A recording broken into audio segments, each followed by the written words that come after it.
నమస్తే, welcome to I dream. నేను వలి. బాచుపల్లిలో ఒక ప్రముఖ ఇంజనీరింగ్ కాలేజీలో ఒక అబ్బాయి మీద కేసు పెట్టింది. సంవత్సరంన్నర కాలం నుంచి చాక్లెట్లు ఇచ్చి, మత్తు చాక్లెట్లు ఇచ్చి తనను హోటల్స్కి, ఓయో రూమ్స్కి తీసుకెళ్ళి అత్యాచారం చేస్తూ ఉన్నాడు అని కేసు పెట్టినటువంటి పరిస్థితి. అతని మీద ఇప్పుడు కేసు బుక్ చేసి జైల్లో కూడా వేశారు. అయితే ఈ కేసు, దానికి సంబంధించిన అడ్వకేట్ ప్రస్తుతం నాతో పాటు ఉన్నారు స్టూడియోలో. అంటే ఈ కేసు ఎలాంటి గుణపాఠం చెప్తోంది, ఎలాంటి హెచ్చరికని పాస్ చేసినటువంటి పరిస్థితి, అసలు విద్యా సంస్థల్లో చదువుతున్నటువంటి విద్యార్థినులు అసలు ఏ రకంగా వాళ్ళు ఉంటున్నారు, వాళ్ళ మీద కేసులు బుక్ అయితే వాళ్ళ భవిష్యత్తు ఏ విధంగా ఉంటుంది, దీన్ని మొత్తం క్లియర్గా విడమర్చి చెప్పడానికి ఆయన ఉన్నారు. ఆయనతోనే మాట్లాడదాం. ప్రస్తుతం ఈ కేసు ఏ దశలో ఉంది, ఈ కేసు నేర్పినటువంటి పాఠం ఏంటి, వారి మాటలు తెలుసుకుందాం. హైకోర్టు అడ్వకేట్ వారు కాంపెల్లి ఉదయకాంత్ గారు మాట్లాడదాం. సార్ నమస్కారం. నమస్కారం అల్లి గారు. సార్ బాగున్నారా? గుడ్ అండి, మీరు ఎలా ఉన్నారు? బాగున్నాను సార్. ఆ కేసు వచ్చినప్పుడు మనం ఒక వీడియో కూడా చేసాం. అప్పటి నుంచి కూడా మీతో మళ్ళీ వీడియో చేయాలని చెప్పి అనుకుంటున్నాను. ఎందుకంటే ఈ కేసు ఏమైపోయింది, ఎందుకంటే ఆ అబ్బాయి అనవసరంగా జైల్లో మగ్గుతున్నటువంటి పరిస్థితి ఉంది. ఎంతో భవిష్యత్తు ఉన్నటువంటి యువకుడు. సో దాని గురించి ఇప్పుడు ఐ డ్రీమ్ ప్రేక్షకులు కూడా ఈ కేసు గురించి స్టార్టింగ్ ఏం చెప్తారు? అతనికి బెయిల్ వచ్చే అవకాశం ఉందా? స్టార్టింగ్ ఏం చెప్పేదానికంటే ఫస్ట్ ఆఫ్ ఆల్ మీకు థ్యాంక్స్ చెప్పాలి. ఎందుకంటే కేసు ఒక వేలో వెళ్తూ ఉండే, వన్ సైడ్ వెళ్తూ ఉండే ఆ కేసు. అంటే అమ్మాయి సైడ్ నుంచి మాట్లాడుకుంటూ ప్రతి ఛానల్కి వెళ్తూ నాకు అన్యాయం జరిగిందని చెప్పేసి, డిస్పైట్ ఎఫ్ఐఆర్ రిజిస్టర్ అయిన తర్వాత, ఆయన జైల్లో ఉన్న తర్వాత కూడా ఆ అబ్బాయిని ఇంకా డిఫేమ్ చేయడానికి అని చెప్పి అబ్బాయి ఫోటోలన్నీ కూడా యూట్యూబ్ ఛానల్లో ప్రొజెక్ట్ చేస్తూ, ఆ అమ్మాయి మాస్క్ కట్టుకొని, ఆ అమ్మాయి వాళ్ళ మదర్ ఇద్దరే మాస్క్ కట్టుకొని ఉంటారు. ఈయన నిర్దాక్షిణంగా ఈ అబ్బాయికి ఫొటోస్ అన్నీ కూడా యూట్యూబ్ థంబ్నెయిల్లో ఇంకా మీకు తెలియదే ఉంది, ఆ విధంగా ప్రొజెక్ట్ చేస్తూ ఉంటే ఆ టైంలో మీరు నాకు సపోర్ట్ చేసినారు. నా ద్వారా ఒక మెసేజ్ అయితే బయటికి ఇవ్వగలిగిన. దాని తర్వాత ఇన్ రిజల్ట్ టు దట్, ఎప్పుడైతే మన స్టూడియో నుంచి ఎప్పుడైతే మనం వీడియో రిలీజ్ చేసేసి అబ్బాయి తప్పు లేదు, అమ్మాయి తప్పే ఉంది అన్నది ఎప్పుడైతే మనం చెప్పినామో అప్పటి నుంచి టోటల్గా అమ్మాయి సైలెంట్ అయింది. ఫర్ దట్ రీజన్ మీకు థ్యాంక్స్ చెప్పాలి వల్లి గారు. సో ఇప్పుడు వస్తే ఆల్మోస్ట్ 21 days ఈ రోజుకి ఆయన అరెస్ట్ అయ్యి జైల్లో ఉండడం. ఈరోజు బెయిల్ పిటిషన్ ఆర్గ్యుమెంట్స్ జరిగినాయి. జడ్జి గారు కూడా ప్రాపర్గానే అర్థం చేసుకున్నారు, ఇంగ్రీడియంట్స్ అని కూడా చెప్పిన. రేపు ఈరోజు 24th కదా, రేపు 25th మేబీ ఫర్ ఆర్డర్స్ ఉన్నాయి. ప్రాబబ్లీ రేపు ఆయనకు బెయిల్ వస్తుందని చెప్పి అనుకుంటున్నా. ఎందుకంటే కేసులో నిజం ఉంది, నిజాయితీ ఉంది, వాస్తవం ఉంది, అబ్బాయి పట్ల న్యాయం ఉంది, అన్నిటికంటే ఎక్కువ ఇన్నోసెన్స్ ఆఫ్ లవ్ కూడా ఉంది. సో ఇవన్నీ మీరు గతంలో వీడియోలో ఆధారాలు చూపించారు, అసలు వాళ్ళు ఏం మాట్లాడుకున్నారు, ఏంటి, ఎవరెవరు ట్రాన్సాక్షన్స్ చేశారు, సమ్మతంతోనే ఇది జరిగింది, ఇవన్నీ కూడా మీరు ఆధారాలతో సహా గత వీడియోలో చూపించారు. ఇవన్నీ కూడా పోలీసులు ఇన్వెస్టిగేషన్లో వాళ్ళ దగ్గరికి చేరాయా? జడ్జి గారు కూడా వాటికి ఈ ఆధారాలు ఏవైతే మీకు చూపించున్నారో అవే ఆధారాలు క్లియర్ కట్గా ఈరోజు నేను కోర్టు వారి ముందు ప్రజెంట్ చేయడం జరిగింది. ఎప్పుడైతే చూసినారో నాకు తెలిసి entire thought process of the court మారిపోయింది. And same time prosecution side నుంచి కానీ, పోలీస్ వాళ్ళ సైడ్ నుంచి కానీ నేనేమైతే ఎవిడెన్సెస్ నా దగ్గర ఉన్నాయి సబ్మిట్ చేసినానో దానివల్ల కూడా కొంచెం అమ్మాయి సైడ్ నుంచి ఏదైతే కంప్లైంట్ పెట్టినారో అది వీక్ అయ్యే ఛాన్సెస్ మాత్రం లేకపోలేదు వల్లి గారు. సరే, ఇప్పుడు ఈ కేసుకు సంబంధించి కాలేజీల్లో చదువుతున్న వాళ్ళు, స్కూళ్ళల్లో చదువుతున్న వాళ్ళు, బయట ఉన్నటువంటి వ్యక్తులు, అంటే పెళ్లి కానీ యువకులు నిజంగా ఒక కేస్ స్టడీ సార్. అంటే మనం ఎట్లా ఉండాలి, ఎలాంటి జాగ్రత్తలు తీసుకోవాలి, మన భవిష్యత్తు అసలు పూర్తిగా అంధకారం కాకుండా ఉండేందుకు మనం ఏ విధంగా ముందుకెళ్ళాలి, ఇది ఒక కేస్ స్టడీ కదా. సో దాని గురించి ఏం చెప్తారు? ఇప్పుడున్న పిల్లలకి మీరు ఇచ్చే సజెషన్ ఏంటి ప్రేమ విషయంలో? మీరు అంటున్నది నిజంగానే ఒక మాటని ఏకీభవించాలి. ఇట్స్ కేస్ స్టడీ అంటున్నారు కదా, ఖచ్చితంగా ఇట్స్ కేస్ స్టడీ. అండ్ కాకపోతే ప్రతి స్టూడెంట్కి ఒక గ్రేట్ ఎగ్జాంపుల్ కావాలి ఇన్ టర్మ్స్ ఆఫ్ ఈ ప్రేమ అని చెప్పేసి ఎవరెవరైతే అబ్బాయిలు అమ్మాయిల మోజులో పడి, అమ్మాయిలు అబ్బాయిల మోజులో పడి వాళ్ళ అవసరాలకు వీళ్ళ అవసరాలకు క్షణిక సుఖాల క్షణిక ఆనందాల గురించి అని చెప్పేసి జీవితాలను నాశనం చేసుకుంటుండడానికి ఈ యొక్క కేసు నిలువెత్తు నిదర్శనం అనుకోవచ్చు. అమ్మాయి ఎప్పుడైతే బయటకు వచ్చి నా మీద రేప్ చేసినారు, నాకు అన్యాయం జరిగిందని చెప్పి వివిధ మీడియా ఛానల్స్కి వెళ్ళినప్పుడు కూడా కొన్ని లక్షల వ్యూస్ టీవీలో రావడం జరిగింది. అంటే పబ్లిక్ ఆ మైండ్లో ఉన్నారు, అది తెలుసుకో, అంటే ఏం జరుగుతుంది సమాజంలో, ఏం జరుగుతుంది ఇన్ టర్మ్స్ ఆఫ్ పేరెంట్స్ కావచ్చు, స్టూడెంట్స్ కావచ్చు. ఇట్స్ ఎ గుడ్ లెసన్ అనుకోవాలి. అంటే రేపు ఇంకా కూడా ఇది యాక్చువల్గా మొదలు కాలేదు, బట్ అంతమయ్యేంత వరకు మాత్రము ఒక క్లాసిక్ ఎగ్జాంపుల్ ఈ కేసు మిగిలిపోవాలి విద్యార్థుల జీవితంలో. పేరెంట్స్ కష్టపడి వాళ్ళ చెమటను వాళ్ళ రక్తాన్ని దారబోస్తూ పిల్లల్ని చదివిస్తూ ఉంటే పిల్లలు వచ్చి చేస్తున్న పనులు ఇవి. ఇప్పుడు తప్పు చేయి ఒక్క చేయి ఊగితే చప్పట్లు కావు కదా వల్లి గారు, ఉమ్, 2 చేతులు ఊగితేనే చప్పట్లు. 2 చేతులు ఊగడానికి కారకులు ఎవరైనప్పుడు కూడా ఇద్దరు కలిస్తేనే తప్పు జరిగిద్ది, ఉమ్, అది నేరమైద్ది. అది తెలిసి చేసినారా తెలియజేసినా అంటే ఈ రోజులలో తెలిసి తెలియజేయడానికి అంత అమాయకంగా ఎవరు లేరు. ఉమ్, ఎప్పుడైతే మనకు థింగ్స్ పాజిటివ్గా వెళ్తున్నాయో, పాజిటివ్గా వెళ్ళినంతసేపు ఏం కాదు. వన్స్ ఒకసారి అబ్బాయికి అమ్మాయి నచ్చలేదు, అమ్మాయికి అబ్బాయి నచ్చలేదు అనగానే నెగిటివ్ అయిపోతుంది. ఉమ్, తినగా వేము ఏదో చేదవుతుంది అని చెప్పి ఏదో సామెత ఉంది కదా. ఉమ్. తినగా వేము తీయగుండు. దాని తర్వాత మళ్ళీ అడిక్ట్ అయిపోతారు అన్నట్టు. Once that things goes on అంటే కొద్ది రోజులు ఉంటుంది కదా ఏదైనా కూడా. ఉమ్, సో అది ఎప్పుడైతే తగ్గుతుందో, తగ్గిన తర్వాత అప్పుడు అసలు లైఫ్ రియలైజ్ అవుతారు పిల్లలు. అంటే మోజు తగ్గినప్పుడు అసలు నీకు నాకు సంబంధం లేదు రామరామ్ అనుకుని చెప్పుకుంటే ఏ బాధ ఉండదు. అవునండి. కానీ పోలీస్ స్టేషన్ గడప ఎక్కి వాళ్ళు కేసు పెట్టి జైలుకి ఇడిచే ఒక పరిస్థితి కూడా వస్తుంది కదా. ఇప్పుడు ఏమవుతుందంటే అండి, లవ్లో ఒకసారి ఏంటంటే ఒక సైడ్ నుంచి రైవలీ స్టార్ట్ కాదు, అంటే 2 దిక్కుల నుంచి ఒకేసారి కాదు, ఒక సైడ్ నుంచి మొదలవుతుంది, అది ఇంకో దిక్కు ఫైర్ బ్యాక్ అవుతుంది. అమ్మాయిలకు చట్టాలు అనుకూలంగా ఉన్నాయి కాబట్టి వాని మీద టార్గెట్ పెట్టేసి అని హరాస్ చేయాలంటే వాళ్ళకి స్కోప్ ఎక్కువ ఉంటుంది. అబ్బాయిలకు అది లేదు. వీళ్ళు ఏం చేస్తారు, యాసిడ్ దాడి చేయడము, లేదంటే నరికేయడము, చంపేయడము. ఇప్పుడు చాలా మంది చూస్తున్నాం, మీరు కూడా చాలా ఇంటర్వ్యూ చేస్తున్నారు కదా, అటువంటివి జరుగుతూ ఉంటాయి. అబ్బాయి సైడ్ నుంచి అయితే ఇది, అమ్మాయి సైడ్ నుంచి అయితే ఇది. సో ఇవన్నీ కూడా అంటే ఒకటే పదం ఏంటంటే మనకు మెంటల్ ఇంబ్యాలెన్స్ అండ్ దాని తర్వాత బ్యాలెన్స్ లేకపోవడము, దాని తర్వాత ఇంకోటి ఏంటంటే వాళ్ళకి అవేర్నెస్ లేకపోవడము, దాని కాన్సిక్వెన్సెస్ ఏం తెలియకపోవడము. ఏమనుకుంటారంటే వల్లి గారు, వన్స్ ఒకసారి కాలేజ్కి వెళ్ళి ఒక బైక్ వేసుకొని ఫోన్ పెట్టుకొని మంచి స్మార్ట్ ఫోన్లు పెట్టుకొని లేకపోతే బైక్లో కార్లో వేసుకొని వెళ్ళగానే వీడు పెద్ద హీరో అని చెప్పేసి వాళ్ళు అనుకుంటారు. కానీ వాళ్ళ దగ్గర ఉండేది ఏముండదు, అంత మట్టుకే వాళ్ళు ఉంటారు. సో ఆ రాంగ్ నోషన్లు ఎప్పుడైతే ఉంటారో అమ్మాయిలు వీళ్ళకి ట్రాప్ అయిపోతారు. వాడికి కావాల్సిన అవసరాలు తీర్చుకోవడానికి వీడు ప్రయత్నం చేస్తాడు, వీళ్ళకి కావాల్సిన అవసరాలు తీర్చుకొని వాళ్ళు ప్రయత్నం చేస్తారు. కానీ ద రీజన్ వాళ్ళు ఎందుకు వచ్చినారు ఇక్కడికి, ఊర్లో వదిలేసేసి ఇంజనీరింగ్ కాలేజ్ చదువుకోవడానికి, మెడిసిన్ చదువుకోవడానికి, లేకపోతే గ్రాడ్యుయేషన్ చేయడానికి వచ్చిన వాళ్ళంతా కూడా వాళ్ళ జీవితాలను, వాళ్ళ ప్రజెంట్ లైఫ్ని, వాళ్ళ గతాలను మర్చిపోయి కనబడుతున్న ఈ కొత్త ప్రపంచం ఏదైతుందో అదే జీవితం అనుకుని బ్రతుకుతున్నారు. కానీ తల్లిదండ్రులు బాగా ఊహించుకుంటూ ఉంటారు. ఇప్పుడు ఈ కేసులో కూడా అదైంది కదా, తల్లిదండ్రులు అంటే ఒక స్టేజ్ లో అబ్బాయి వాళ్ళ మదర్ చనిపోయే స్థాయికి కూడా వచ్చింది. పిలిచి మళ్ళీ మాట్లాడి లేకపోతే ఆమె పర్సనల్ మోటివేట్ చేసే సిచ్యువేషన్స్ వచ్చేంత వరకు ఆమె బ్రతకలేకపోయింది. ఇప్పుడు వాడు ఏం చేస్తున్నాడో తెలియదు. బట్ మీడియా ఛానల్ అన్ని చూసేటప్పుడు అబ్బాయి ఫోటో కనబడుతుంది. ఒకటి కూడా అండి, ఇప్పుడు మీడియా ఛానల్స్ కూడా ఇమ్మీడియట్గా నేరారోపణ మోపబడంగానే వాని దోషి అని చెప్పేసి చేస్తున్న ప్రాపగండ తగ్గియాలి. ఎందుకంటే రేపు బయటకు వచ్చి వాళ్ళు డిఫర్మేషన్ సూట్ ఫైల్ చేసినట్టు ఛానల్ బంద్ అవుతాయి. అబ్బాయికి ఏమో ఓపెన్ ఫేస్ చూపించుతున్నారు, రేపు వాడికి లైఫ్ లేదా, వాడు బయటికి రాడా, కోర్టు వాడు నిర్దోషి అని చెప్పేసి నిరూపించిన తర్వాత మీరు పెడుతున్న యూట్యూబ్ లింకులలో వాడిని దొంగం చేసేసి దోషం చేసి పెడుతున్నప్పుడు it will convey wrong message. వాడు బయటికి ఎక్కడికి వెళ్తాడు చెప్పండి, రేపు కాలేజ్కి వెళ్ళలేడు, బయట మార్కెట్లో తిరగలేడు, ఒక మాల్కి వెళ్ళలేడు, ప్రతి చోట గుర్తుపడతాడు. వీడు పలానోడు అనుకున్నప్పుడు వాడు నేరం చేసిండా లేదా అది కోర్టు నిర్ధారించాలి, ఛానల్స్ కాదు కదా, మీడియా కాదు కదా. మేమేదో పొడి చేస్తేనే కేసు అయింది, వీడు పెద్ద దుర్మార్గుడు. వన్స్ ఒక్కసారి కేసు అయిందంటే బంబాట్ చేసేస్తాయి ఛానల్స్ అన్ని కూడా. వాడికంటూ ఒక లైఫ్ ఉంటుంది, ఒక రెప్యుటేషన్ ఉంటుంది, ఒక విలువ ఉంటుంది. అసలు వాడు తప్పు చేశాడో లేదా తెలుసుకోవాలి కదా, అది అనలైజ్ చేయాలి కదా. ప్రతి ఒక్కరికి ఎంత రాంగ్గా పోర్ట్రే చేసిందంటే మొత్తం ఇంకా సర్వము ఆమె జీవితం మొత్తం అన్యాయం చేసింది. కానీ వాస్తవానికి ఒక్కసారి డెప్త్కి వెళ్తే అసలు అది రేప్ కాదు, అండ్ దాని తర్వాత అక్కడ వితౌట్ కన్సెంట్ జరిగింది కూడా ఏమీ లేదు. ఇప్పుడు ఈ బాచుపల్లి ఇంజనీరింగ్ కాలేజీ కేసు కూడా ముందుగా తల్లి కూతురు ఎదురు మీడియాలో తిరుగుతున్నప్పుడు నేను కూడా ఇంటర్వ్యూ చేశాను సార్. అంటే ఆమె చెప్పడం 1.5 సంవత్సరం నుంచి అత్యాచారం చేస్తానే ఉన్నాడు, కాలేజీ గదిలోనే అత్యాచారం చేశాడు. తర్వాత చాలాసార్లు హోటల్కి తీసుకెళ్ళాడు, బయట రూమ్స్కి తీసుకెళ్ళాడు, నాకు చాక్లెట్ ఇచ్చాడు, మంది ఇచ్చాడు, అసలు ఏం జరుగుతుందో కూడా నాకు అర్థం కావట్లేదు అని చెప్పి మీడియాకి ఏదైతే చెప్పిందో పోలీస్ స్టేషన్లో కూడా అదే చెప్పి ఉంటుంది. పోలీస్ స్టేషన్లో కూడా పోలీసులు ఏమాత్రం ఆలోచన చేయకుండా అతని మీద కేసు పెట్టడం, జైలు వేయడం, ఇవన్నీ కూడా వెంటనే జరిగిపోయినాయి. సో ఇది ఆలోచించాలి కదా. Matter of common sense. ఈరోజు నాకు కోర్టు ఆర్గ్యుమెంట్లో కూడా ఈరోజు పాయింట్ రేజ్ చేసింది ఇదే. అమ్మాయి వాళ్ళ తల్లి కేసు పెట్టింది, అమ్మాయి ఎందుకు పెట్టలేదు? ఈ రోజులలో వన్స్ ఆర్టిఫిషియల్ ఇంటెలిజెన్స్లో ఏఐలో ఒక ప్రాంప్ట్ ఇవ్వగానే మొత్తం కంప్లైంట్ డ్రాఫ్ట్ అవుతుంది. అమ్మాయి వాళ్ళ మదర్ చదువుకున్న చదువుకి కేవలం సంతకం పెట్టడం కూడా సరిగ్గా రాని వ్యక్తి 4 పేజీల డ్రాఫ్ట్ ఎంత ప్రాపర్గా లీగల్గా రాసిందంటే, రాసిన డాక్యుమెంట్ తీసుకుపోయి కోర్టులో వేయగానే, పోలీస్ స్టేషన్లో వేయగానే ఎఫ్ఐఆర్ చేస్తున్నారు.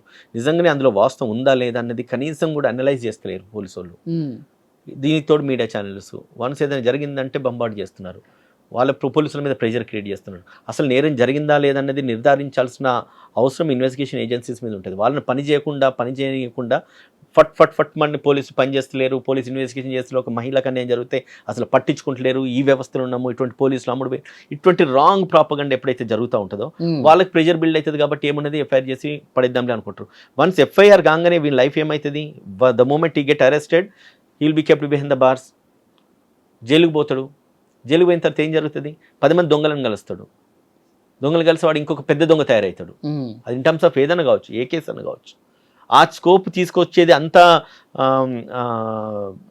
సిచ్యుయేషన్, అంత బ్యాడ్ సిచ్యుయేషన్ తీసుకురావడానికి కొన్నిసార్లు మీడియా ఛానల్స్ రీజన్ అవుతున్నాయి.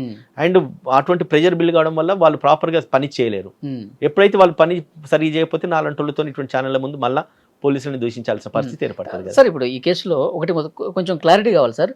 ఆ చాక్లెట్ల ప్రస్తావన తీసుకొచ్చారు కదా, మత్తు చాక్లెట్లు ఇచ్చి మరి నన్ను ఈ విధంగా అత్యాచారం సార్. ఒక మాట అడుగుతాను, మత్తు చాక్లెట్లు అంటే మీకు తెలుసా? ఒక చాక్లెట్ పేరు చెప్పండి, ఏ చాక్లెట్ తింటే మత్తు వస్తుందో? ఏమో తెలియదు సార్, నాకు తెలియదు. నాకు తెలియదు, 45 సంవత్సరాలు నాకు. వాడికి 20 ఏళ్ళు ఉంటుంది, వాడికి మత్తు చాక్లెట్ గురించి ఎట్లా తెలుస్తుంది సార్? డార్క్ వెబ్ అంటున్నారు. డార్క్ వెబ్ అంటే ఏది? వెబ్సైట్ ఎక్కడిది? చాక్లెట్లు రికవర్ అయినాయా? డార్క్ వెబ్సైట్ నుంచి మీరు ఏ వెబ్సైట్, ఆ పోర్టల్ ఏమైనా రికవరీ అయిందా? వీడు కొన్న బిల్లులు ఏమైనా ఉన్నాయా? ఏమీ లేవు అక్కడ. ఇట్స్ రాంగ్ ప్రాపగండా, తప్పుడు ప్రచారం చేసిన వాళ్ళు. ఇన్ని రోజులు విచారణలో దీని గురించి డిస్కషన్ ఎట్లా జరిగింది సార్? విచారణ ఎట్లా జరిగింది? అసలు వాస్తవంగా ఒకటి చూడండి, నేనేం చెప్తానంటే నేరం జరిగింది, నేరారోపణ మోపబడిన తర్వాత దాని గల్ల ఇంగ్రీడియంట్స్, కారణాలు, లేదంటే కనుక దాని గల్ల ఎవిడెన్స్ కలెక్ట్ చేయాల్సిన బాధ్యత ఇన్వెస్టిగేషన్ ఏజెన్సీస్ మీద ఉంటుంది. నువ్వు మత్తు చాక్లెట్ కొన్నావు, ఇచ్చినావు, కొనిచ్చినాడు నాకు అంటుంది. నీకు బలవంతంగా అయితే కళ్ళు కప్పేసి లేకపోతే నోట్లో కుక్కర్ కదా ఎవరు, అటువంటిది ఏదైనా జరిగిందా? నువ్వు చాక్లెట్ తిన్నంతసేపు తిన్నావు అంటే అది మత్తు చాక్లెట్ కాదు. నా దగ్గర ఉన్న ఎవిడెన్స్ ప్రకారంగా ఆ చాక్లెట్ వాళ్ళ సెక్షువల్ హార్మోన్స్ ఇంకా కూడా ఇంక్రీజ్ చేసేసి ఆ ఫీలింగ్స్ ఎక్కువ క్రియేట్ చేసే విధంగా ఆ అమ్మాయి ఆ chocolate with the consent of the అమ్మాయి ఇద్దరు కలిసి కొనుక్కున్న చాక్లెట్. అది దాని తాలూకా బిల్స్ అన్ని కూడా నేను సెగ్రిగేట్ చేయగలిగింది. ఓకే, అదే ఇవ్వదు, అవగాహన ఉంది కాబట్టి సజెషన్ ఇవ్వదు. అది ఇంకొకటి కూడా చెప్తా, ఆమె కొన్ని ఛానల్స్ మాట్లాడుతూ నాకు ఐపిల్ బిఫోర్ సెక్స్ ఇచ్చినారు, అది సెక్స్ తర్వాత కదా వాడతారు అని చెప్పేసి తను ప్రస్తావించడం జరిగింది. ఆ ఐపిల్ తీసుకోవడం వల్ల మత్తు వచ్చేసింది అని చెప్పింది. కామన్ సెన్స్ ఉన్న బుద్ధున్నోడు ఎవడు కూడా అది మాట్లాడరు కదా. ఐపిల్ తీసుకోవడం వల్ల మత్తు ఎందుకు వస్తుందండి? That will avoid the pregnancy. అంటే స్టోరీలు నరేట్ చేసేటప్పుడు, కుక్ చేసేటప్పుడు కూడా అబద్ధాలు చెప్పడానికి కనీసం ఒక బేస్ ఎస్టాబ్లిష్ చేయాలి కదా. It's not correct.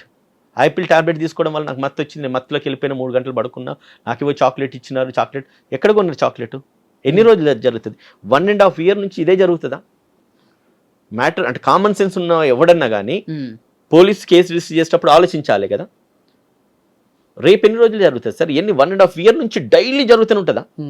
ఇప్పుడు ఒకసారి మత్తు చాక్లెట్ ఇచ్చి అత్యాచారం చేశారంటే ఏదో జరిగిందిరా బాబు అని చెప్పి రియలైజ్ కావాలి కదా, రిలీజ్ కావాలి, కేసు అప్పుడు పెట్టాలి. Matter of common sense. అంత తొందరగా నీకు ఇన్సిడెంట్ జరిగిన వెంటనే నువ్వు రియాక్ట్ కావాలి కానీ 1.5 year నువ్వు ఎంజాయ్ చేసి ఇంకొకరితో ఉన్నట్టుగా ఇష్యూ బయటికి రాగానే, లేదంటే కనుక నీకు వాడికి మనస్పర్ధలు రాగానే, ఇది ఈ ఒక్క కేసు కాదు, rape cases maximum sir 90% of the rape cases false cases. మనం చాలా కేసెస్ చూస్తున్నాం. ఈ సినిమా యాక్టర్స్ మీరు చాలా చూసుంటారు. అవునవును. ఇప్పుడు మన దీంట్లో ఛానల్స్లో పనిచేసే వాళ్ళు కూడా చాలా మంది కేసెస్ మనం చూస్తున్నాము. ఈవెన్ కొన్ని కేసెస్ మన సినిమాలలో కూడా చూస్తున్నాము.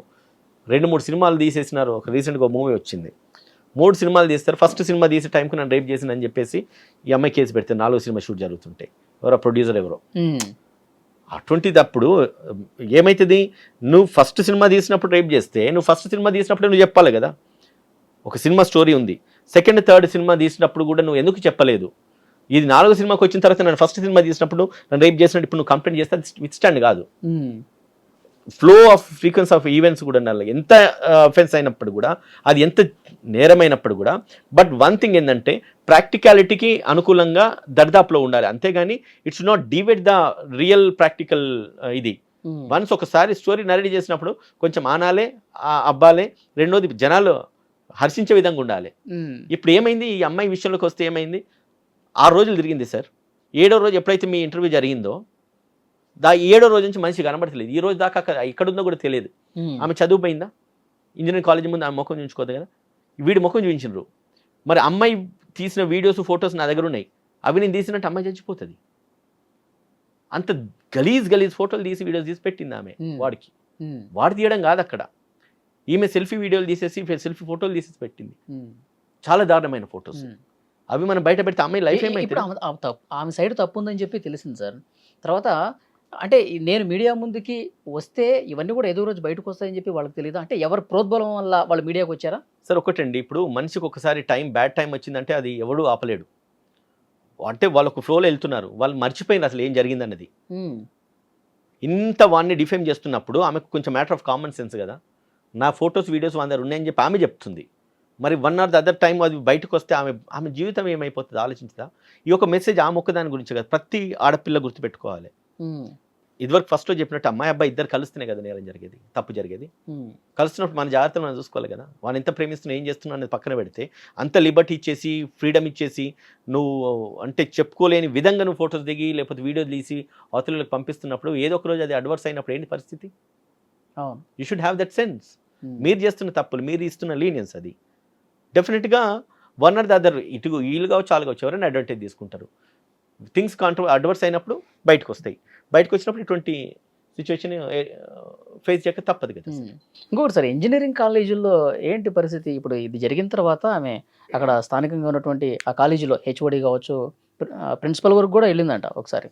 మరి ఎందుకు అక్కడ సార్ట్అవుట్ అయ్యే పరిస్థితి కనపడలా? జైలుకి వెళ్ళే పరిస్థితి ఎందుకు వచ్చింది? పోలీస్ స్టేషన్కి వెళ్ళే పరిస్థితి? ఇంజనీరింగ్ కాలేజ్ వాళ్ళు చేసిన మేజర్ బ్లండర్ మిస్టేక్ ఏంటిదంటే, ఫస్ట్ ఇన్స్టెన్స్లో ప్రతి కాలేజీలో సీసీ కెమెరాస్ ఉండాలి, ఆ ఫుటేజెస్ ఉండాలి, అవి రికార్డు కావాలి.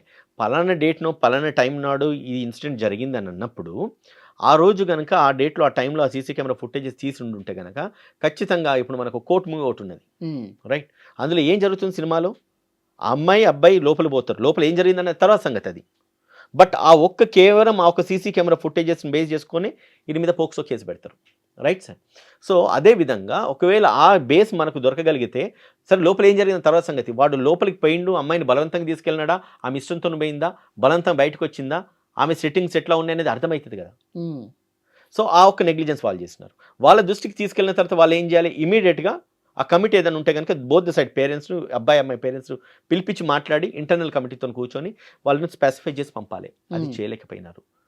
టు బై అండ్ లార్జ్ ఏమైపోయిందంటే ఇక్కడ ఇంటి కూడా ఏదో రచ్చకిచ్చినట్టుగా కాలేజీలో జరిగిన ఇన్సిడెంట్ బయట దాకా వచ్చింది. ఇది అక్కడే కాకుండా మళ్ళీ వీళ్ళు వేరే హోటల్స్ రూమ్స్లో అక్కడికి ఇక్కడికి పోయినట్టు కూడా వార్తలు వస్తూ ఉన్నాయి. సో వన్స్ ఇంకోటి చెప్తా, ఇప్పుడు ఓయో రూమ్స్ అవి అని చెప్పేసి అంటూ ఉన్నారు. ఓయో రూమ్స్కి ఉన్న డిమాండ్ ఈ రోజులలో హోటల్లో కూడా లేవు. మనం అక్కడికి వెళ్ళి చూస్తే ప్రతి ఓయో రూమ్లో డైలీ ఒక 60-70 మంది వస్తూ పోతూ ఉంటున్నారంట. మరి వచ్చినప్పుడు వాళ్ళు ఏ పొజిషన్లో వస్తున్నారు, అసలు వాళ్ళని ఎంటర్టైన్ చేయొచ్చా లేదా అంటే ఇట్స్ లైక్ ఏంటంటే black and white clear cut prostitution జరుగుతుంది మన అక్కడ. అంటే ఓయో రూమ్స్ మీద యాక్షన్ తీసుకోవాలంటారా? ఇప్పుడు ఒకటండి, ఈరోజు ఎఫ్ఐఆర్ ఓయో రూమ్స్లో జరిగిన నేరాన్ని ఉద్దేశించే, మరి అది తప్పు కాకపోతే ఎఫ్ఐఆర్ ఎందుకని చెప్పండి, ఇది ఎందుకు క్రిమినల్ అఫెన్స్ అని చెప్పండి. ఓకే, ఎందుకు యాక్షన్ తీసుకోవద్దని నేను అడుగుతున్నా. చట్టంలో ఏముంది, అబ్బాయి అమ్మాయి ఫ్రీ ఎక్కడికైనా వెళ్ళొచ్చు, ఎక్కడైనా తిరగొచ్చు, ఏదైనా చేయొచ్చు అని ఉంది. కానీ అదే చట్టాన్ని డివేట్ చేయడానికి కొన్ని లొసుకులు ఉంటాయి అండ్ కొన్ని మిస్యూజెస్ అయితే ఉంటాయి. ఇది ఎట్లయితే మత్తు ఇచ్చేసి అమ్మాయిని ఓయో రూమ్స్ తీసుకెళ్ళినప్పుడు ఆ ఓయో రూమ్ యొక్క కన్సర్న్ కూడా ఉండాలి కదా, ఆ అమ్మాయి ఏ స్టేట్లో ఆఫ్ మైండ్లో వస్తున్నదని చెప్పేసి వాళ్ళు కూడా బాధ్యత వహించాలి కదా. రేపు ఒకవేళ మర్డరే జరిగిందండి, ఏమైనా గొడవలైంది, ఎవడు బాధ్యత వహించాలి? ఆ అమ్మాయికి అబ్బాయికి రిలేషన్స్ ఏమున్నాయని మనకు తెలియదు కదా. ఏ అమ్మాయి వస్తుంది ఏ అబ్బాయి వస్తుంది, ఆ ఆధార్ కార్డు మేజర్ అయితే సరిపోతుంది. ఈ రోజులలో ఏం ట్యాంపర్ చేయలేము చెప్పండి, ఏ డాక్యుమెంట్ ట్యాంపర్ చేయలేము. అటువంటప్పుడు అమ్మాయి అబ్బాయి ఇద్దరు వచ్చినారు, అందులో కలిసినారు, అందులో ఉన్నారన్నప్పుడు నిజంగానే వాళ్ళకున్న రిలేషన్స్ ఏంటి, వాళ్ళు ఏ పని మీద వస్తున్నారు, రేపు నిజంగానే ఇటువంటి సిచ్యువేషన్స్ వస్తే మరి పరిస్థితి ఏంటిది? ఓకే, రేపు ఖచ్చితంగా రేపు ఓయో రూమ్ వాళ్ళని నేను పిలిచేసి కోర్టులో వాళ్ళని క్రాస్ ఎగ్జామినేషన్ చేసినప్పుడు వాళ్ళ తలకాయలు ఎడబెట్టుకోవాలి. నువ్వు ఎందుకు అలో చేసినావు? అమ్మాయి మత్తులో ఉండి చాక్లెట్ల మత్తులో వచ్చినప్పుడు నువ్వు నీ ప్రికాషన్ తీసుకోవాలి కదా. అమ్మాయి మత్తిచ్చేసి ఓయో రూమ్కి తీసుకురావడం నేరం అని చెప్పి వాడి మీద ఎఫ్ఐఆర్ చేసినారు కదా ఈరోజు. మరి నేరాన్ని ప్రోత్సహించింది నువ్వే కదా, ఓయో రూమ్ వాడే కదా. మరి నీ మీద ఎందుకు చర్య తీసుకోవద్దు? అది ఇంపార్టెంటే కదా. ఓకే, కాలేజ్ రూమ్లో ఎప్పుడైతే ఇన్సిడెంట్ జరిగిందో వాళ్ళు నెగ్లెక్ట్ చేసినప్పుడు కాలేజ్ మీద 6 మీద ఎఫ్ఐఆర్ అయింది, 6 అక్యూజ్ అని చెప్పేసి కంప్లైంట్ ఇస్తే 2 మీద ఎఫ్ఐఆర్ కట్టింది ఎందుకు? అంటే పెద్దోడికి ఒక న్యాయం లేకపోతే లేనోడికి ఒక న్యాయమా? 2 మీద అంటే స్టూడెంట్స్ 2 మీద ఎఫ్ఐఆర్ కట్టిండ్రు. కాలేజ్ మేనేజ్మెంట్ నెగ్లిజెన్స్ ఉందని చెప్పి కంప్లైంట్లో ఉన్నది అందులో. మరి మేనేజ్మెంట్ మీద ఎందుకండి ఎఫ్ఐఆర్ చేయలేదు? ఓకే, అంటే వాడు డబ్బున్నోడని పెద్దోడు పైయోడనా? నీ ఇన్స్టిట్యూషన్లో తప్పు జరిగిందని చెప్పి ఆ అమ్మాయి ఎప్పుడైతే కంప్లైంట్ ఇచ్చినప్పుడు ఎందుకు ఆ ఇన్స్టిట్యూషన్ మరి పార్టీ చేయొద్దు? ఓయో రూమ్లో నాకు రేప్ జరిగిందన్నప్పుడు, రేప్ ఈస్ అన్ అఫెన్స్ కదా. ఓయో రూమ్లో నాకు మా మీద రేప్ జరిగిందని చెప్పి అమ్మాయి చెప్పింది కదా. మరి ఓయో రూమ్లో రేప్ చేసింది తప్పు అన్నప్పుడు ఓయో రూమ్ ఎందుకు సీజ్ చేయలేదు? ఆ రూమ్లు ఎందుకు బంద్ కావట్లేదు? ఆ బిజినెస్ ఎందుకు స్టాప్ కావట్లేదు? అంటే పెద్దోడు కోటి పేదోడు అన్నట్టు అయిపోయింది. అయిపోయింది ఏంటి? అదే కదా ఇప్పుడు జరిగింది. 100% అదే కదా. మీకు కనబడుతుంది కదా, కేసే కనబడుతుంది కదా, మన చేతిలో ఉన్న కేసే కదా, మనం చూస్తున్న కేసే. సార్ చాలా క్రైమ్స్ ఓయో రూముల్లో జరుగుతున్నాయి. ఎందుకంటే చాలా సందర్భాల్లో మర్డర్లు జరిగినటువంటి పరిస్థితులు కూడా ఉన్నాయి. మరి ఎందుకు దానికి ఓ పరిష్కారం ఎందుకు రాలేకపోతుంది? సార్ ఒకటండి, money has very prominence in the entire system. OYO రూమ్కి ఒక రోజుకు ₹1,00,000 బిజినెస్ జరిగింది అనుకోండి, వాడికి కనీసం 70,000-80,000 లాభం ఉంటుంది సార్. సిస్టమ్ నోరు ముంచడానికి కానీ, లేకపోతే సిస్టమ్ వాడి పైకి చూడకుండా ఉండడానికి కానీ, లేకపోతే వాడిని ఏలెత్తి చూపించకుండా న్యాయ వ్యవస్థనే కావచ్చు, లేకపోతే చట్టాన్నే కానీ వాళ్ళకు అనుకూలంగా తిప్పడానికి డబ్బు చాలా ప్రభావితం చేస్తుంది. అవునా కదా? ఈరోజు ఇంత విచ్చలవిడితనంగా ఆడడానికి కారణం ఏంటిది? నిఘా విభాగాలు పని చేయకపోవడానికి గల కారణం ఏంటిది? నిఘా విభాగాలన్నీ కూడా మౌనం వహించడానికి గల కారణం ఏంటిది? Money is making many things, right?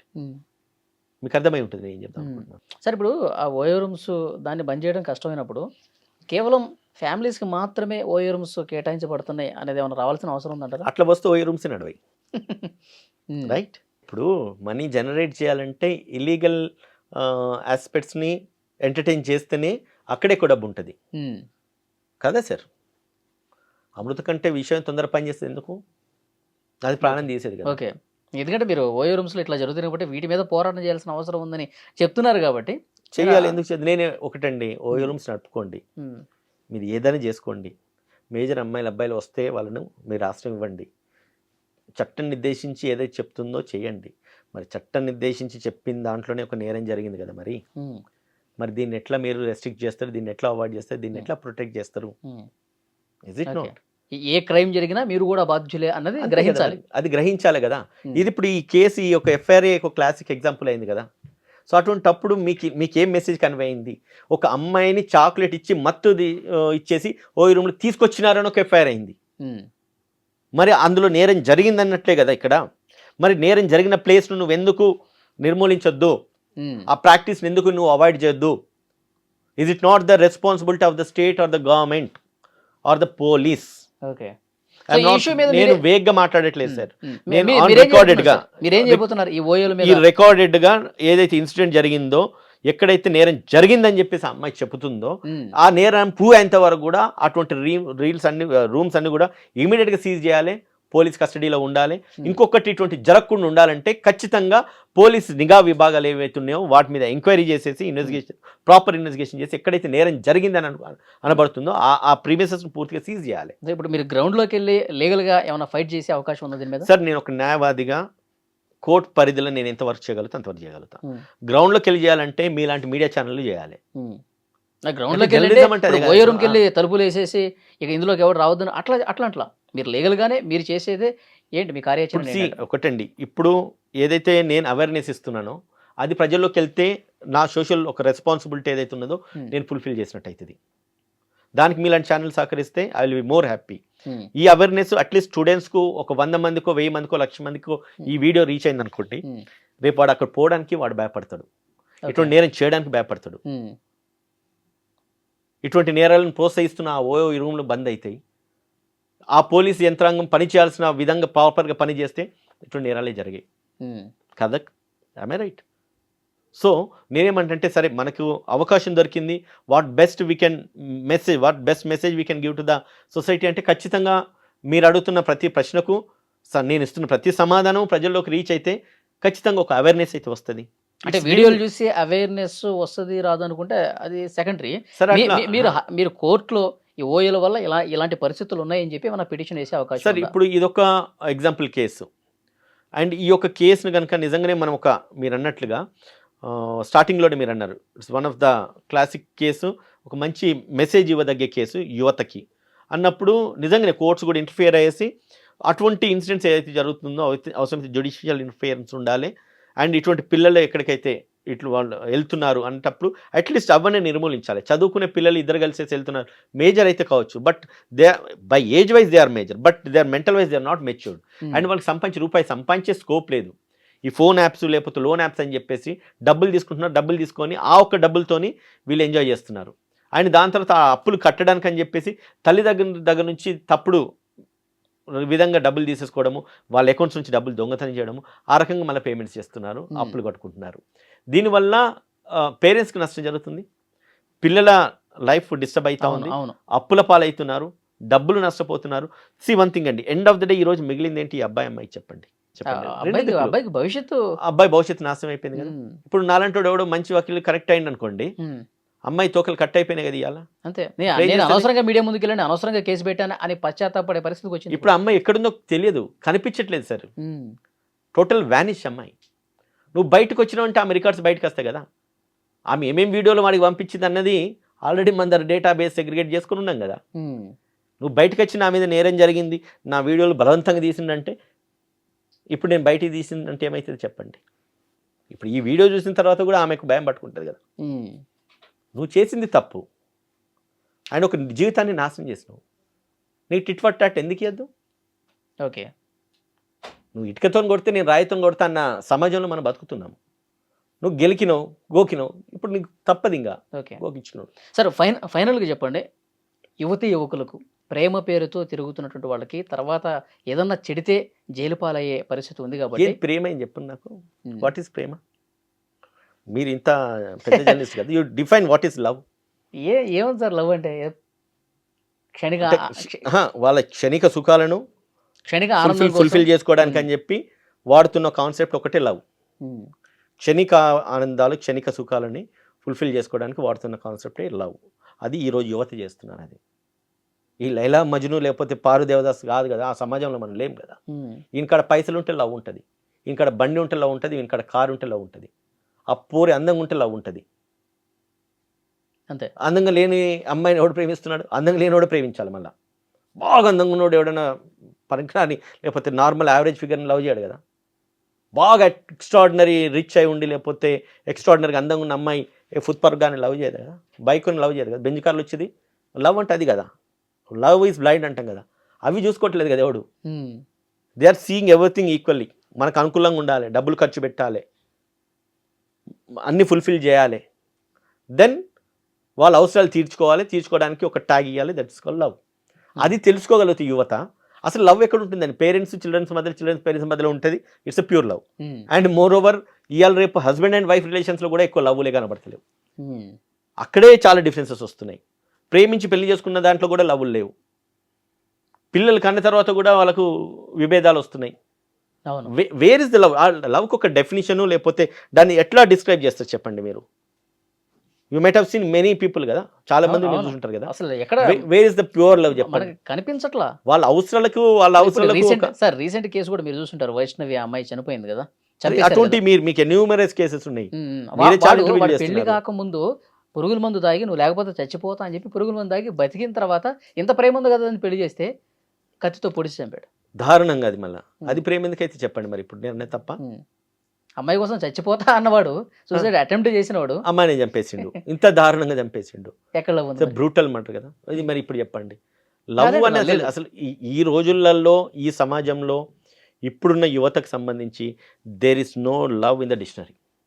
It's a very blunt statement I'm making. గుర్తుపెట్టుకోండి, ఎవరి అవసరాలు, ఎవరి క్షణిక సుఖాలు, ఎవరి క్షణిక అవసరాలు తీర్చుకోవడానికి ఒక పదాన్ని వాడుకుంటున్నారు తప్ప don't be an wrong notion. అబ్బాయి వచ్చిండు ఏదో గ్రీటింగ్ కార్డ్ ఇచ్చిండో లేకపోతే ఇంత లవ్ సింబల్ మెసేజ్లలో పెట్టిండో ఏదో పెద్ద ఇంకా అయిపోయిందని అమ్మాయి అనుకోవడానికి లేదు.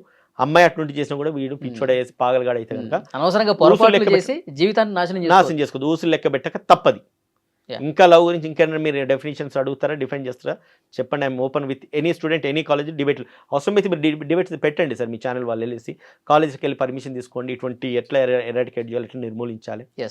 Take permission from the district education officers నుంచి తీసుకోండి, కలెక్టర్స్ నుంచి తీసుకోండి, కన్సర్న్ పోలీస్ అథారిటీస్ నుంచి కానీ అవేర్నెస్ తీసుకోండి. ఇప్పుడు మనము నేరం జరిగిన తర్వాత ఏం చేయాలనే దానికంటే నేరం జరగకముందు ఏం చేయాలనేది, అసలు జరగకుండా ఏం చేయాలనేది. ఇప్పుడు మీరు సరే మీ మీడియాకి ఎట్లాగూ సెన్సేషనల్ న్యూస్లే, కాంట్రవర్సీలే కావాలి, మీరు ఇట్లా చేస్తే మళ్ళీ మీకు మీ ఛానల్ నడవాయి. అట్లీస్ట్ కొన్ని లేదు, కొన్ని లేదు. కొన్ని అంటే కొన్ని సంస్థలు సమాజం పట్ల బాధ్యత ప్రవర్తిస్తాయి. రెస్పాన్సిబిలిటీ ఐ డ్రీమ్స్ మోర్ పర్టికులర్గా అది చేస్తే నాకు తెలుసు. కొన్ని ఎథికల్గా ఉన్న ఛానల్స్లలో one of the best channel నేను బాగా you, sir. ఇష్టపడేది Thank I you. Dream channel.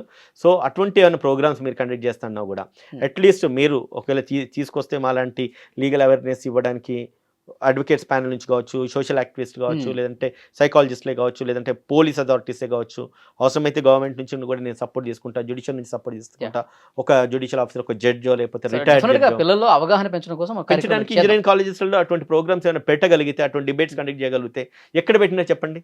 ఇప్పుడు ఇంత పెద్ద ఇన్సిడెంట్ అయింది కదా, ఏ ఒక్క చోటనన్నా, ఏ ఒక్క ఇన్స్టిట్యూషన్స్లోనన్నా వీటి మీద అవేర్నెస్ ప్రోగ్రామ్స్ ఎవరైనా పెడుతున్నారా? ప్రభుత్వాలు పెడుతున్నారా? పోలీసులు పెడుతున్నారా?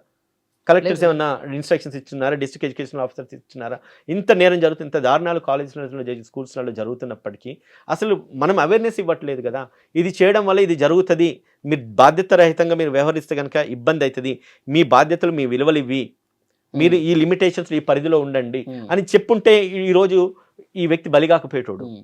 ఇప్పుడు రేపు ఇటువంటి వాళ్ళు ఎంతమంది వస్తున్నారు? ఇలాంటి మంచి మెసేజ్లు, సూక్తులు వినే స్టేజ్లో కూడా ఉన్నారా జెన్జీలు? 100% ఉంటారు సార్. మనం చేసే ప్రయత్నం 1000 మందికి రీచ్ అయితే 4 మారిన చాలు. ఆ 4 మనం కాపాడుకునే వాళ్ళం అయితే కదా. ఖచ్చితంగా ఆ 440 అయితే 40, 400 అయితే ఏదో ఒక రోజు అయితే ఒక ఇది పోతుంది కదా. మనం అదో సినిమా చూసినాం చూడండి, ఆ ముగ్గురికి చేయండి, ఆ ముగ్గురు ఇంకో ముగ్గురు చేస్తారు, ఆ ముగ్గురికి. ఎప్పుడు కూడా మనం చేసిన మంచి ఎక్కడ ఆగదు, ఖచ్చితంగా ఇటు అది వ్యాపించుకుంటూ పోతా ఉంటుంది. ఏదో ఒక రోజు ఒక రిఫార్మ్ వస్తుంది. ఇప్పుడు నేను మీకు చెప్పిన కదా, లవ్ అనే పదం అసలు డిక్షనరీలో లేదురా బై, తొలగించండి అని చెప్పి. ఈ మధ్య ఎక్కడ ఇది కనుక ఈ మెసేజ్ కనుక మీరు ఒక 100 మందికి 1,00,000 మంది రీచ్ అయితే వాడు ఆలోచించుతాడు, బుర్రబెట్టి ఆలోచిస్తాడు, అరే ఇది కరెక్టేనేమో అనేసి. ఒక్కసారి once they think, they apply they mind in their personal life. ఈ కేసు చూడండి, మీరు ఎక్కడుంది చెప్పండి సార్. అన్నీ చేసుకుంటారు, ప్రేమిస్తారు, రూములలో తిరుగుతారు, బట్టలు లేకుండా పడుకుంటారు, తిరుగుతారు, అన్నీ చేస్తారు. వన్ ఫైన్ డే ఎవరి ముందైతే మనము ఏమి లేకుండా కనబడ్డామో వాడే శత్రువు లేక కనబడుతున్నాడు చూడండి ఈరోజు. Is it not? You give every liberty to that fellow, you expose everything to that fellow in front of him, and end of the day what is that you're showing అంటే వాడిని తీసుకపోయి ఈరోజు జైల్లో పెట్టేసిండ్రు. ఇంకా చెప్పండి, ఇంకా లవ్ డెఫినేషన్ ఎక్కడ ఉంది చెప్పండి. అంతే క్లియర్గా కనిపిస్తుంది కదా మీరు దిస్ నో లవ్. అంతే. I give one message to every youth, ఇటువంటి వాటిలో కనుక ట్రాప్ అయితే కనుక అటు అబ్బాయి నుంచి అనే థ్రెట్ ఉంటుంది, అమ్మాయి నుంచి అనే థ్రెట్ ఉంటుంది. జాగ్రత్తగా చదువుకోవడానికి వచ్చి చదువుకొని దేశానికి ఏదైనా చేయండి, మీ కుటుంబానికి ఏదైనా అట్లీస్ట్. అంతేగాని వాడికి ఇది చేయాలి, దీనికి అది చేయాలని కనుక మీరు ఆలోచించేసి పిచ్చి టోమల పడ్డానంటే జీవితం నాశనం అయిపోతుంది. ఇదే కేసు మరొక బెస్ట్ ఎగ్జాంపుల్తో నేను మేము. చాలా కరెక్ట్గా చెప్పారు సార్. సో డెఫినెట్గా మనం స్టార్టింగ్ మాట్లాడుకున్నట్టు ఇది ఒక క్లాసిక్ ఏమంటారు కేస్ స్టడీ. డెఫినెట్గా ఒక మంచి మెసేజ్ అయితే ఈ వీడియో ద్వారా మనం ఇచ్చాం. సో డెఫినెట్గా పిల్లలందరూ కూడా చదువుకోవడానికి వచ్చిన వాళ్ళు చదువు మీదే పెట్టాలి. ప్రేమ అనేది ఏం లేదు. ఆ ప్రేమ ఏదైనా ఉంటే తల్లిదండ్రుల మీద చూపిస్తే జీవితం ఇంకా బాగుంటుంది. మరొక వీడియోతో మళ్ళీ కలుద్దాం సార్. ఈ కేసుకు సంబంధించిన అప్డేట్స్ కోసం మళ్ళీ ఒకసారి మిమ్మల్ని అప్రోచ్ అవుతాను.